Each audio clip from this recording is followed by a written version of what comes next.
Topic ఏంటంటే how to strengthen in our లో situations.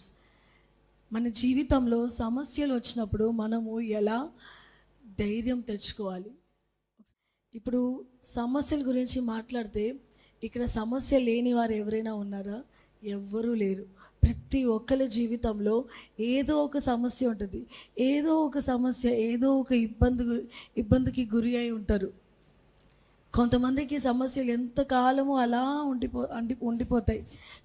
కొంతమంది జీవితంలో ఎలా ఉంటుందంటే ఒక సమస్య తర్వాత ఒక సమస్య, ఇంకొక సమస్య పూర్తి అయిపోతే ఇంకొక సమస్య వస్తుంది.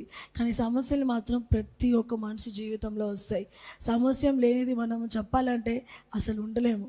కొన్నాళ్ళు సమస్యలు లేవనుకో మనకే డౌట్ వస్తుంది, ఏంటి నా జీవితంలో సమస్యలు లేవేంటి, నేను ఎంత సంతోషంగా ఉన్నాను ఏంటి అని మనలో మన మీదే డౌట్ వస్తూ ఉంటుంది.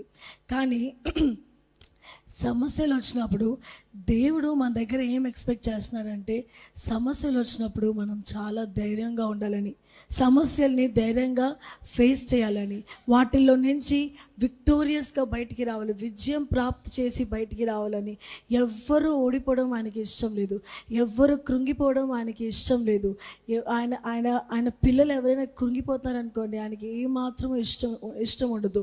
అందుకే ఆయన మన పట్ల ఎలాంటి ఆశ కలిగి ఉంటారంటే, సమస్యలు వచ్చినప్పుడు, నేను మీ జీవితంలో సమస్యలు పంపించినప్పుడు మీరు ఆ సమస్యల నుంచి ఎలా బయటికి రావాలంటే చాలా విజయముగా బయటికి రావాలి, ఇంకా ఒక డబుల్ ఫోర్స్గా బయటికి రావాలి సమస్యలు వచ్చిన తర్వాత. అలా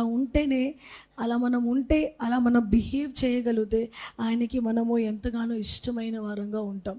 ఎజెకియెల్ గ్రంథంలో మనం చూస్తే ఆ ఎండిన ఎముకల్లో కూడా ఆయన జీవాన్ని నింపారు. జీవాన్ని నింపడమే కాదు, కానీ ఆయన ఒక్కొక్క బోన్ని ఆయన ఒక గొప్ప సైన్యంగా మార్చారు. మన జీవితంలో కూడా మనము ఆ ఎండిపోయిన సిచ్యువేషన్లోకి వచ్చినప్పుడు, అలాంటి డ్రై బోన్స్లో లాంటి సిచ్యువేషన్లో ఉన్నప్పుడు మనలో దేవుని ద్వారా మనము ఆ జీవాన్ని నింపాలి. నింపిన తర్వాత మనము ఆ ఆశీర్వాదం పొందుకున్న తర్వాత ఒకరికి మనము ఆశీర్వాదం ఉండేటట్టుగా మన జీవితాన్ని మనము సెట్ చేసుకోవాలి. మనం దావీదు గురించి మాట్లాడుకుందాం. దావీదు ఆయన జీవితంలో అదే చేశారు. ఆయన జీవితంలో ఆయన ఎన్నో సమస్యలు ఎదుర్కొన్నారు, ఎన్నో ట్రబుల్స్ ఎదుర్కొన్నారు. ఎప్పటి నుంచి అయితే సౌలు ఆయనని చంపేయాలని ఒక నిర్ణయం తీసుకున్నారు, ఆయన లైఫ్ ఒక ట్రబుల్సమ్ లైఫ్ లాగా అయిపోయింది. ఇక్కడ ఉంటే అక్కడికి వచ్చేస్తున్నాడు, అక్కడికి వెళ్తే అక్కడికి వచ్చేస్తాడు. ఏ ప్లేస్కి వెళ్ళినా సరే ఆయన వెంటాడుతూనే ఉన్నాడు. ఎక్కడ ఆయనకి సంతోషం లేదు, ఎక్కడ పీస్ లేదు, సమాధానం లేదు. రాత్రి నేను అనుకుంటాను, రాత్రి పడుకోవడం కూడా ఆయన ప్రాపర్గా పడుకొని ఉండొచ్చేమో. ఎందుకంటే ఎక్కడి నుంచి సౌలు వచ్చేస్తాడేమో, ఎక్కడి నుంచి సౌలు ఎవరినైనా పంపించేస్తాడేమో అని, నన్ను చంపేస్తాడేమో అని ఎంతగానో సమస్యల్ని ఎదుర్కొని ఉండొచ్చని. కానీ మనము ఆ ఫస్ట్ సామ్యూయలు 20 నుంచి 25 వరకు చదివినట్లయితే ఎక్కడ మనము దావీదు భయపడుతున్నట్టుగా చూడము. దేవుణ్ణి ఆయన ఒక్కసారి కూడా అడగడంట, ఎందుకని నన్ను ఎలా హాంట్ చేసినప్పుడు నువ్వు ఏ కార్యము చేయట్లేదని.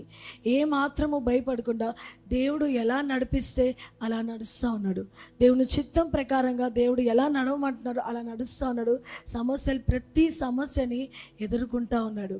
అదే సమస్యల్లో కృంగిపోకుండా ఉండడం అంటే.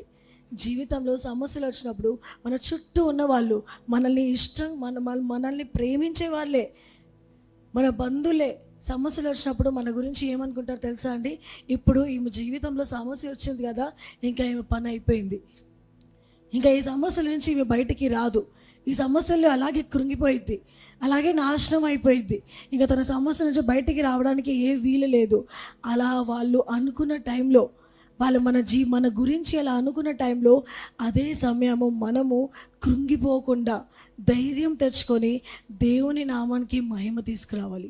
నా దేవుడు నాకు తోడుగా ఉన్నారు, నాకు ఏమీ కాదు. మీరు ఎంతమంది నా గురించి ఎన్ని అనుకున్నా సరే, నా దేవుడు గొప్ప దేవుడు, నా దేవుడు నన్ను ఈ సమస్యల నుంచి ఖచ్చితంగా బయటికి తీసుకొస్తారు.